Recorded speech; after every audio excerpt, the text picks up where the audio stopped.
What's going on, guys? Last NASCAR fan here, and welcome back to another Diecast review. Wrapping up this field filler series of Diecast reviews. Stay tuned in the future for any new ones that eventually come out or that I have commissioned in the near future. But we're kind of wrapping up these field filler diecast reviews, but we're kind of going on to the last of the bunch that I think are kind of like my soft spot favorites as a whole. And I want to start this one. You're going to see the thumbnail, the title. Oh, that's a very peculiar car. And he already had a little bit of controversy from the 2004 Cup season after accidentally getting involved in a racing deal with Jeff Gordon at the spring Darlington race.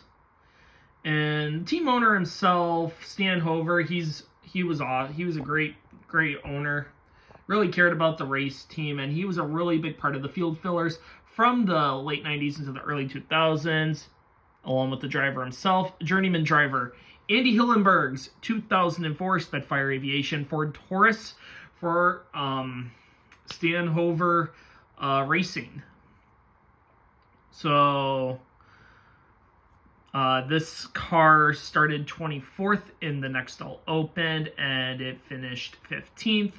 Evaded all the chaos that occurred from the beginning of the race, and was also part of the really funny story where Andy Belmont said he was racing against Andy Hillenberg, and then Carl Long just passes them in a breeze because they were side by side, and the downforce, I guess, put a lot of drag on their speed, causing Carl Long to pass them really quick. This paint scheme really stands out in general because the Stan Hover paint scheme just really stood out throughout 2004 to 2005.